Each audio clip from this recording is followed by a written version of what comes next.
Hello and welcome to the Painted Bright Quarterly Slush Pile.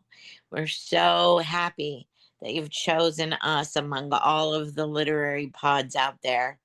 We're also so happy Eli Karren has given us permission to discuss his work today.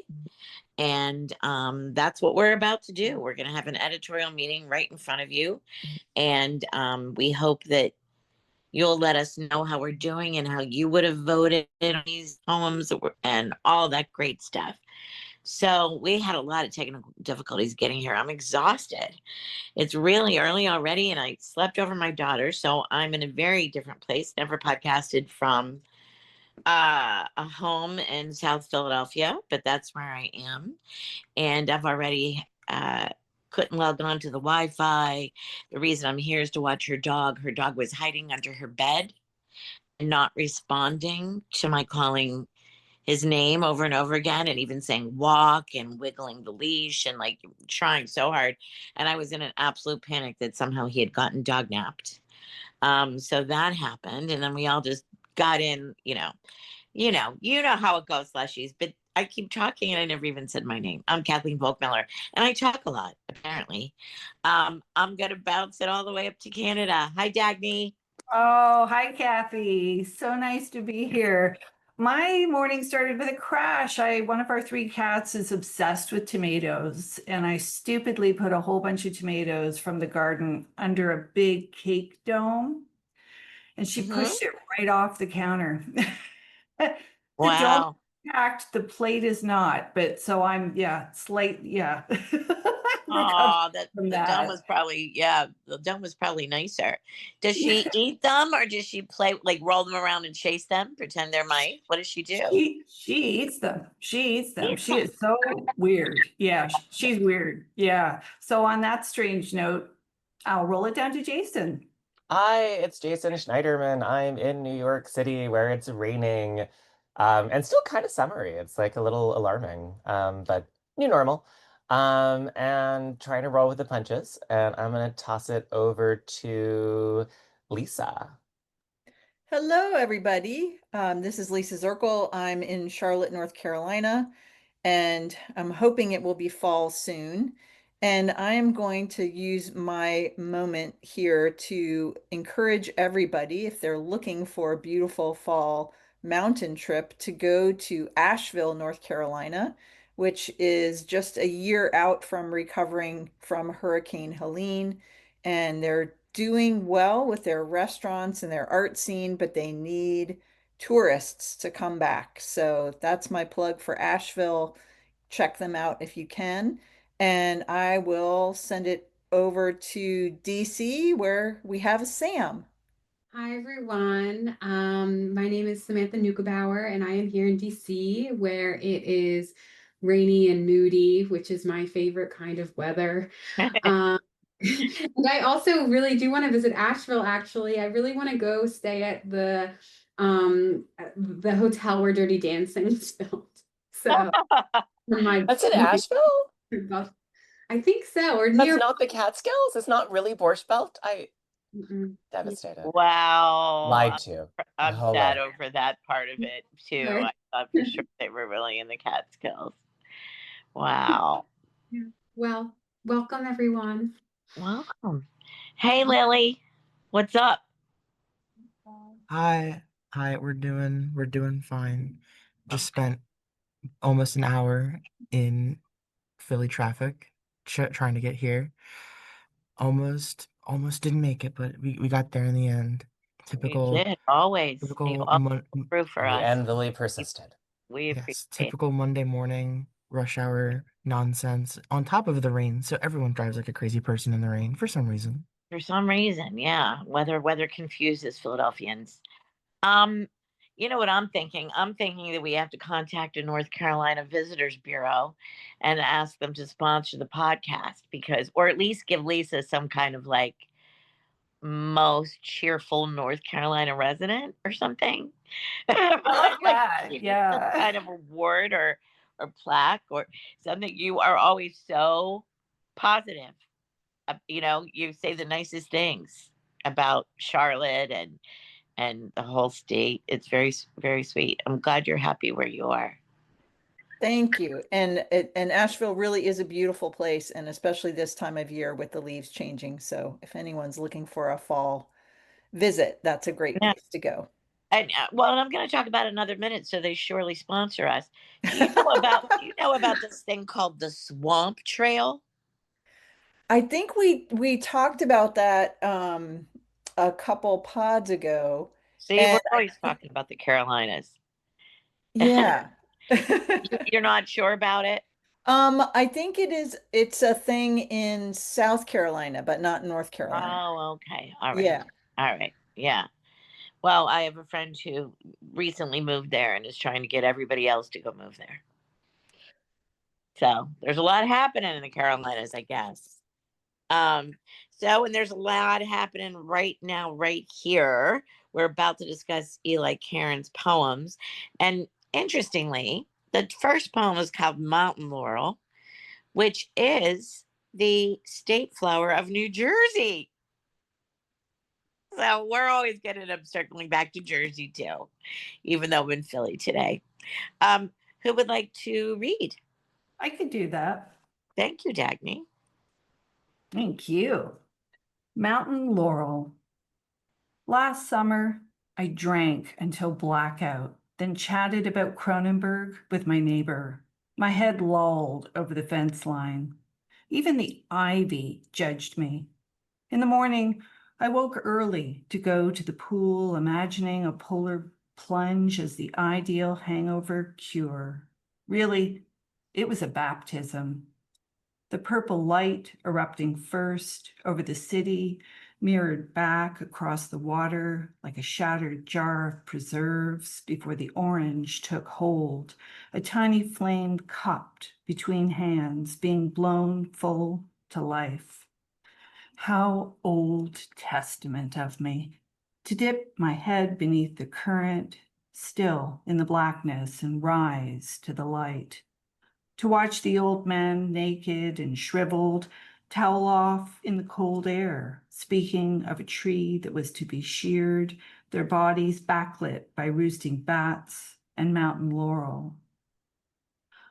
I don't remember the last night I didn't drink.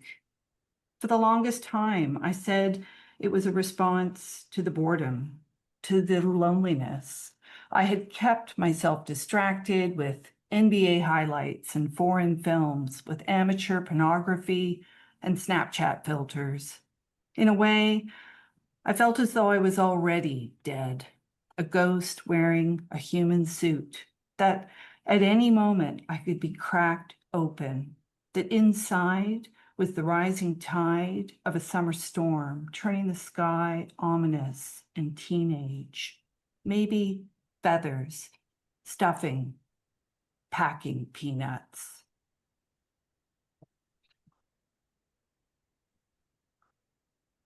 Well read. Yeah, wow. Slushies, when you hear absolute silence, don't check your phones. Everything's fine. It's just us thinking. Well, just don't check your phones. Just listen to us. No distractions. Just don't do that. Yeah. Yeah, no scrolling. Or check your Attention. phones to take a look at this poem and see the very long lines that are, I guess, almost like prose sentences, all end stopped, it would seem. Jason, you want to weigh in on the manner of line, our resident line expert? It's sort of Whitmanian, right? I mean, the sentence totally determines the line. So some of the lines are very, very long. Some of the lines are very, very short, but it's really the sentence. And then we have a stanza break between each sentence slash stanza slash line. And so it's very open. Yeah. It has a very kind of associative quality. And again, like, sort of hearkening back to Whitman, this invention of the line slash stanza slash sentence that sort of brings everything together in this really interesting way, but with a much greater sense of air and space, and the movement is much slower than it would be in prose. That often, I mean, with Whitman, when he was sort of pioneering this line, there was the criticism that it wasn't metric, that it wasn't, um, what is the famous line that he was as acquainted with art as a something with a hog. but it's I thought it was really worked very well for this, that the associational kind of gave you space, and so you had this kind of pause that brings you into the next thought that I thought was really effective in this poem. I thought Dagne read it really beautifully in a way that we could really hear it. You know, I would like to ask, that was my first question. I really appreciate how it narrows at the end. The sentences slash lines all become very short, right? And for me, it really worked with what the poem did to get that pinpointed toward the end, right? Right. Is that part purposeful? Intentional? I'm going to end this with shorter lines so it dictates the movement so much. I think it even helps with meaning. What do you think, Jason? Oh, absolutely. And so, I mean, those last two lines, maybe feathers, stuffing, right? And that actually, oh, I didn't even notice. That's actually two sentences. Um, but yeah, and then kind of closing on the single image of packing peanuts. But anytime you have a change in the pattern, that can be a signal of ending. I actually kind of wanted the poem to keep going. I mean, I thought that image of the self um, being filled with something other than guts, something other than skeletons and bones and muscle and blood. But the sort of the hollowness of the body, that the skin becomes a kind of pillowcase, or a kind of cardboard box, that there's a way in which the ghost wearing the human suit. I thought it was such a beautiful image, and I kind of I wanted more. I actually would have gone much further with this poem. But yeah, I do think that the narrowing line brings us into a sense of closure, and then the image. I mean, this is a very common thing in poetry, that the image gives you a sense of closure, and that you kind of move out of the narration or the meditation or story to kind of just a detail that then becomes the image that carries you out and gives you something to land on. Film does this as well. Yeah. So Slushies, you can go to pbqmag.org and take a gander at everything we're talking about now. And I want to echo Jason's thought that if this poem had been longer, I was so in. Yeah. And I feel like I'd have just kept going. But at the same time, too, I also really love this ending. Yeah. Kind of falling off that line, so that inside was the rising tide of a summer storm, turning the sky ominous and teenage, which is so fabulous, ominous and teenage. I just love that, the whole kind of feel there. And then you kind of get this sort of soft landing on maybe feathers, stuffing, and then those packing peanuts. And it's just, I mean, it's also just so fabulous that I'm so glad that it ends here, because I think it's doing something really cool. So I can see it both ways. Well, I agree with you, Dagne, and I really like the idea of the ghost idea becomes diffuse, because I can still imagine a ghost as being like kind of a single body, even if it's foggy, but not feathers and not packing peanuts. But they're the same color to me in some ways. The one people I have is with the word cracked here, because I don't think of a suit as something that can be cracked. I feel like the texture for me does something different, but I mean that's a small thing in terms of what I think is a lovely poem and a lovely voice to it. Yeah, I know what you mean. You're thinking more like torn might be more like it or something, but yeah, it's such a small detail. Going back on the whole conversation about the way this poem breathes and the lines too, I just wanted to say I love how those first 5 stanzas or lines are, there's a ton of breathing space, and you get these sort of shorter lines happening. And then all of a sudden, the purple light erupting first over the city, that whole thing, it's like 2.5 lines, and it's like a mini poem in its own right, is kind of how I experienced it within this poem. And so it just, the layers here are really satisfying. But even in that stanza, Dagne, that the speaker is kind of aware of being too beautiful with their description. The Yep. next line being how Old Testament of me. You know, Absolutely. it's this kind of dark humor throughout that works really well.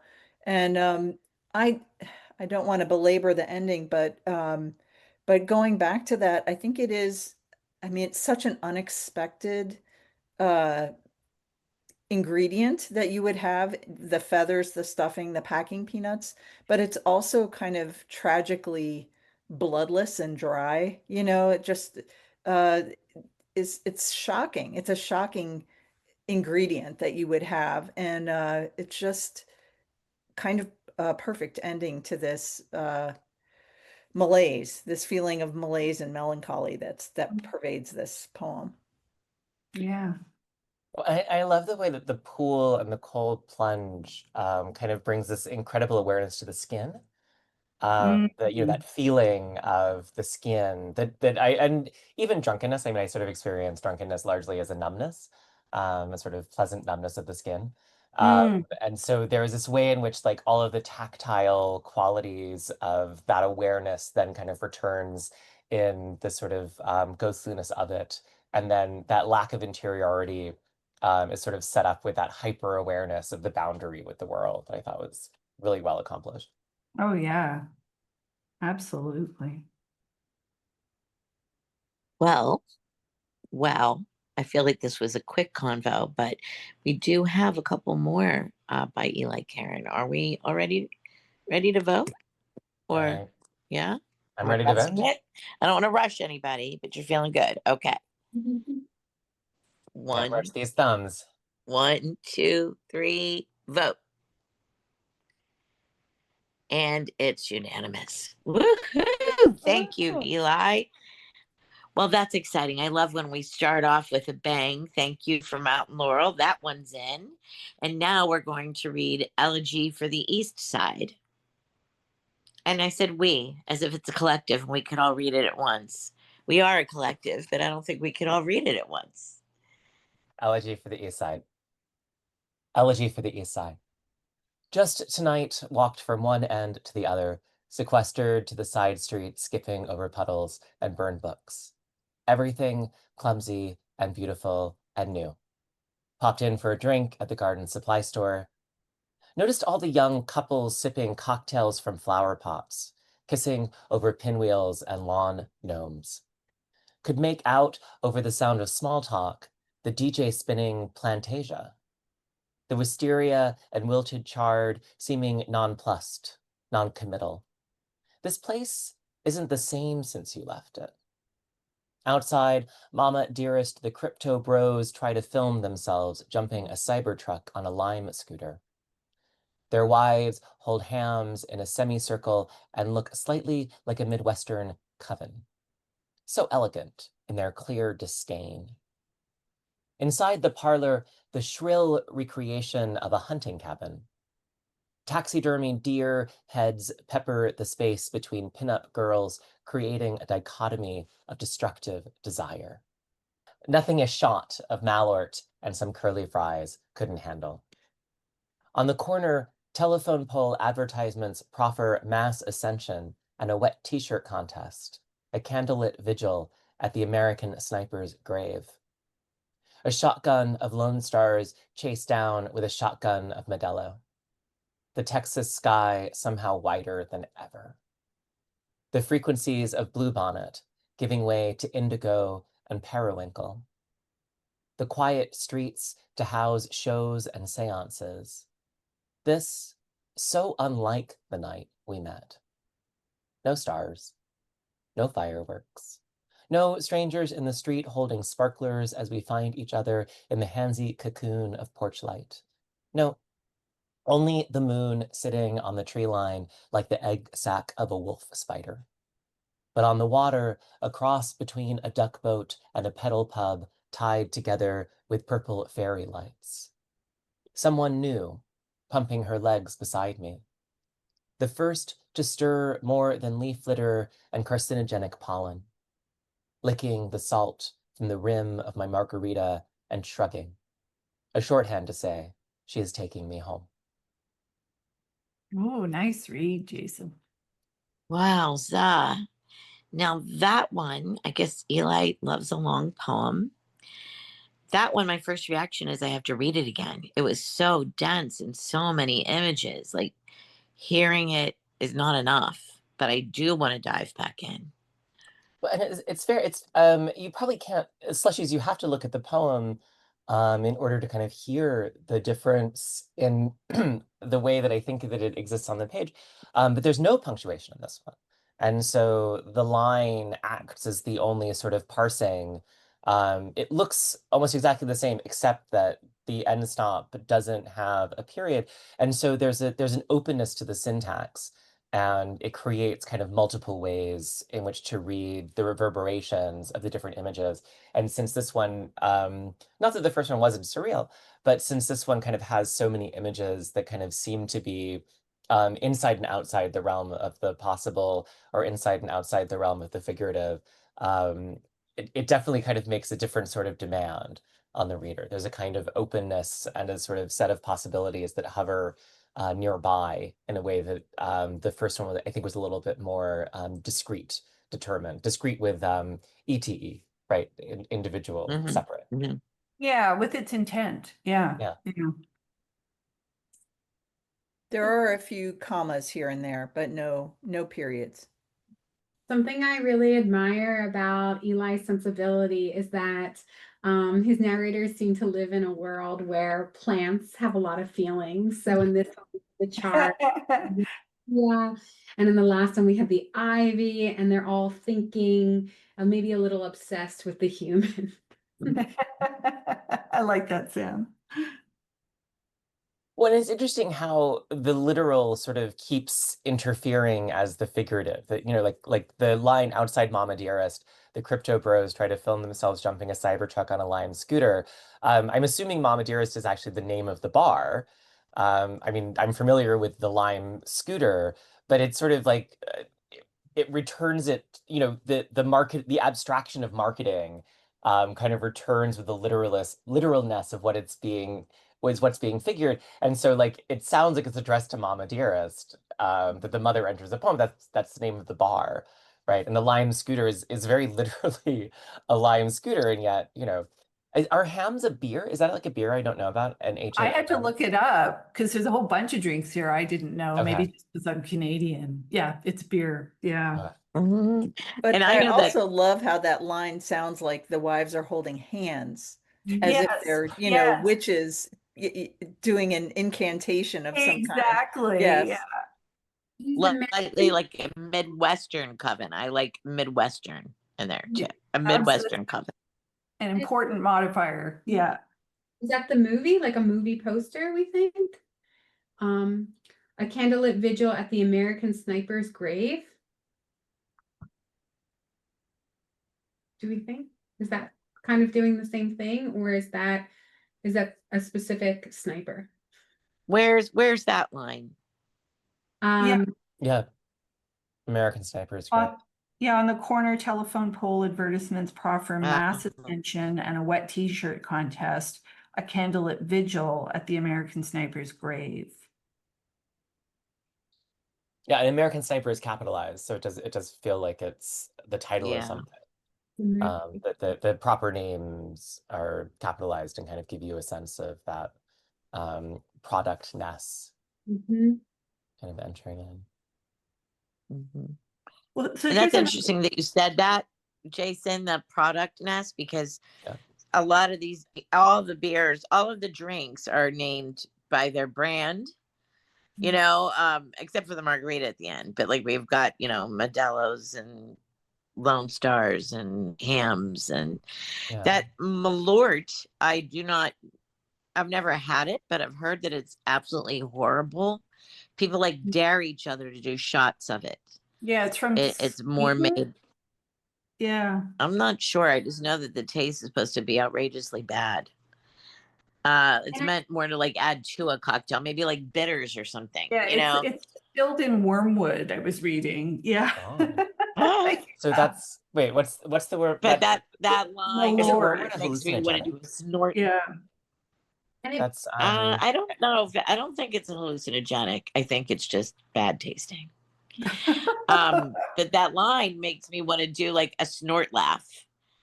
Nothing a shot of Malort and some curly fries couldn't handle. It is a great line. It also makes me pay attention to the capitalization of Texas differently, like almost in a Benedict Anderson Imagine Communities way. Like we have decided that this is something. So Texas is a brand. Yeah, this Texas sky is a specific brand, just Yeah. your band, just like the movie poster, etc. Well, and Crypto Bros is capitalized. So they're also a product, the Crypto Bros. Yeah. Yeah. Yeah. So I have a question then. If Jason, you're assuming Mama Dearest is like a bar or a pub or whatever, because a few stanzas down, we get inside the parlor, the shrill recreation of a hunting cabin. So this is all the bar, you figure. I think so. And it feels very familiar to me. I mean, I'm more Brooklyn than I am Texas at this point, even though I am technically a Texan. I was born in San Antonio. Yeah. I can always claim that Texan origin if I need to. Or well, when it's called upon, it's real, it's true. But yeah, but I mean the bar that's, like a hunting cabin with like the kitschy stuffed heads, but also the kitschy pinup girls, and you never know like what's ironic and what's genuine. Like, what things Yeah. are up because they're funny or because they're another generation's taste or they're, some kind of nod towards another aesthetic, and which ones are kind of genuinely loved and which ones are actually kind of like what the people really enjoy. And so that kind of clever bar space between the kitsch and the irony and the sincerity, I thought was like well evoked. Celebrated. Yeah, you're Yeah, right. I was like, I know this place. It's Yeah, like I know this place. yeah. Okay. I think if I'm the bad cop here for a minute, there's something in that middle section after the wives, I guess inside the parlor, the shrill recreation of the hunting cabin. There's something there that feels a little loose to me. I lose some of the particularity in the detail. I don't know if that is something other people feel. Like, for instance, that on the corner, the telephone pole, I'm kind of surprised when we get to that point because I thought we were inside the bar to have the telephone pole, and then but then we're back in the bar with the shotgun of the Lone Stars, and then we're outside with the Texas sky. So I'm a little troubled in my geography in the poem at that point. Well, I would echo that. And I think maybe because the whole inside the parlor piece, which then like it sounds like for Jason that led to a place that felt very recognizable and so on. For me, I was feeling decentered and I wasn't sure where am I? Where should I be looking? So I would echo that. There's a strong turn at So Unlike the Night We Met, right? That we've had this kind of like very well elaborated, evoked scene that's so visual and so tactile and so familiar. And then it turns into The Night We Met. And so it sort of becomes a love poem. But I didn't have a sense of who the other was. Like, right, that as we moved to The Night We Met, it felt very grounded in the nights.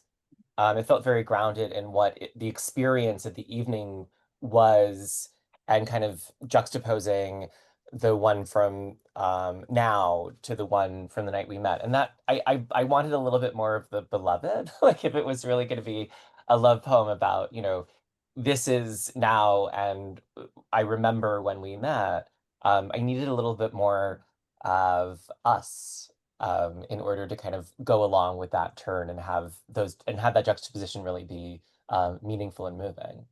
Yeah, I agree, Jason. And there was that kind of opportunity earlier in the poem with this place isn't the same since you left it. Yeah. Right. So that Mhm. you kind of hangs over the stanzas that follow until we arrive at and how unlike the night was from the one when we met.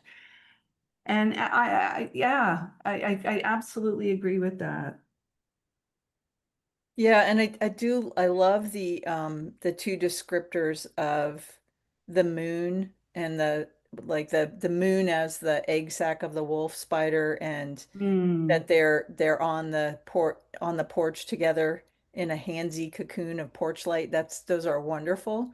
But we mm. do have like this person is disembodied. Someone new pumping her legs beside me, I assume on the duck boat, but it's kind of an awkward uh envisioning of the beloved without the rest of her body. Yeah, it took me it took me a couple of reads to figure out this was the you from earlier. And yeah, it Wait, can was we call the episode More Beloved, please? more beloved. More Oh, Beloved, please. yeah. Yeah. Oh, yeah. Yeah, there's lots to love in here. I mean, just really interesting imagery, just great moments. But yeah, I'm definitely suffering from a little bit of confusion and definitely some longing for that beloved. Yeah. Yeah. Yeah, and if we go to the title, it's the elegy for the East Side, but it's not the Yeah. elegy for the beloved. Hmm. Yeah. Right, Yeah. Eastsider. Yeah. Yeah. Yeah. Yeah.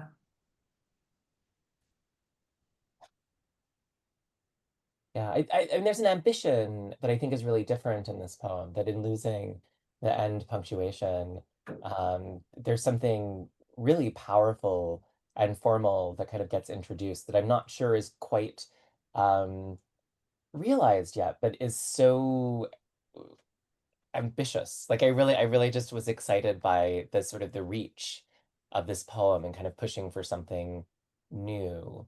That it kind of moved it into a much less familiar prosodic space for me that I was fascinated by. Mm. It does Kathy, capture a sense of longing. yeah. Yeah. Yeah. Kathy, you said you were really drawn to diving back in. Do you have other thoughts to add to that? Well, it's interesting, even listening to this conversation, I'm feeling, I think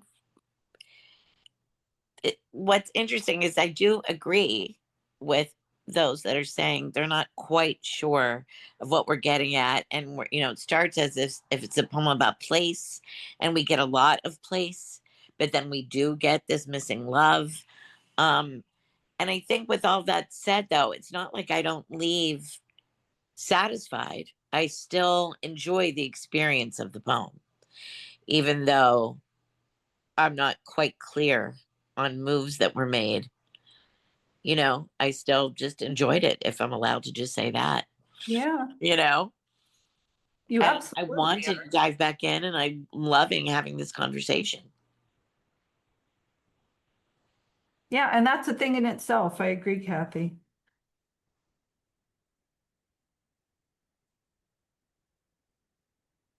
I think not to, we don't have to be concrete about everything, but that person at the end, someone new pumping your legs beside me, is someone new, right? It's not the same love.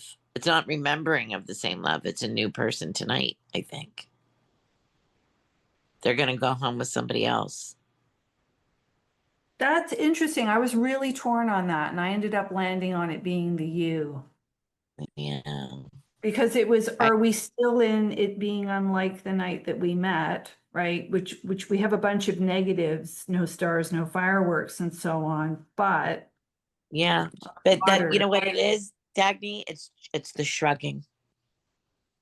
He's like, oh well, Hmm. here's a body. Here's another, Yeah, you know. the shrug. Oh, there's a lot to read into that. That's very perceptive, Kathy. Yeah. And the third person now, like, right? Like her and she. Yeah. And maybe that's why it's disembodied, you know? It's Mhm. only the Yeah. legs and not the not the Yeah. head. Yeah. It's not the actual person, it's just a body. It's not the beloved, in fact. It's just someone who's Wow. taking the speaker home, I maybe. just don't know what to think now. Yeah. Yeah. Yeah, I think it is just it's tonight,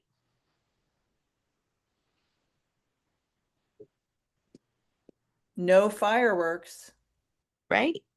So it can't be that's unlike the night we met this night, right? That is so interesting because that was my initial read, and then I thought, but that can't be right. But now you're really messing with me. So Oh, I'm sorry. yay. Sam, thoughts? I think that I enjoy this poem a lot. I don't really have much more to add. I'm ready to vote, honestly. Yeah. Okay. Okay. Okay. Interesting. We should probably do that. Okay. Slushies, I said in the beginning I'm on my phone. Okay, all right. Okay. 1, 2, 3, vote.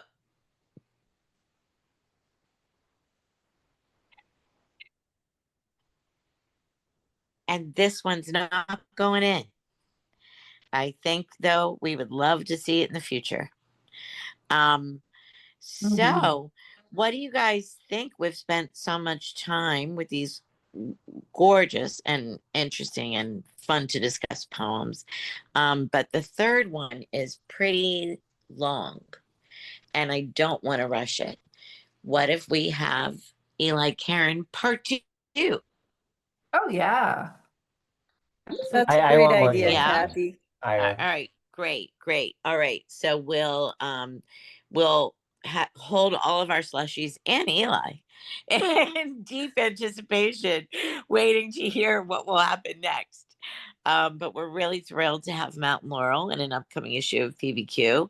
Slushies, do go look at all of that again, pbqmag.org. Let us know how we're doing. Does anybody have anything else to say? Oh, I do. Yeah. I'm reading a fantastic poetry collection right now by one of my beloved mentors, Gabrielle Calvocoressi, Oh, called The New Economy. Everyone mm. must go get it right away. It's fantastic. Don't have to twist Wonderful. my arm. Yeah. Wonderful. We'll It just made the finalist list for the National Book Award, right? The It just short list for the short National list, Book yeah. Award. Wow. Yeah. All right. Well, Awesome. we'll put a link to that in the show notes, I'm sure, so that slushies can heed by our recommendation. And I thank everybody for coming. Keep reading. Woohoo! Woo. Bye, everybody. Bye.